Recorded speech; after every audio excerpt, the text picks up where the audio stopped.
L'avenir, c'est pas l'école, mais ce qui est à venir après l'école. Et qui dépend pas mal de l'école. Bien souvent, on n'a qu'une idée très floue de ce qu'on veut faire. Mais comme vivre seul sur une île déserte ne sera pas possible dans la plupart des cas, alors autant se lancer joyeusement pour découvrir l'étendue des possibles. C'est comme dans un magasin de jouets. Il faut choisir, et ce n'est pas simple.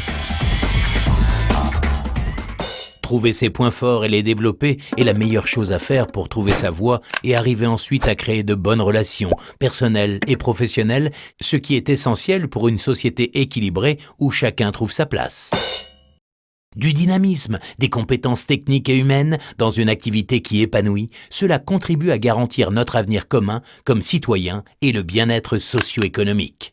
Pour y arriver, il existe différents types d'enseignement, général ou orienté, plus directement vers un métier. Différents parcours de qualité qui ne sont pas mieux ou moins bien, mais qui permettent de se qualifier et surtout d'apprendre à continuer à apprendre toute la vie.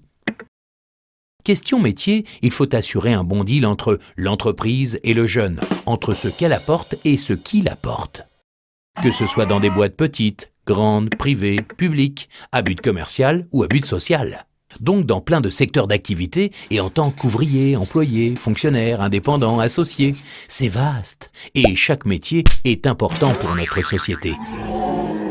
La Fondation pour l'enseignement rassemble tous les responsables de l'enseignement obligatoire et des entreprises en Fédération Wallonie-Bruxelles pour faciliter la rencontre entre l'école et l'entreprise. Elle propose des changements et surtout, elle fait des choses concrètes sur le terrain. Comme renforcer les liens entre les enseignants et l'entreprise, découvrir la diversité des métiers en soutien à l'orientation des élèves, développer l'esprit d'entreprendre, encourager la contribution sociale des entreprises pour renforcer notre école.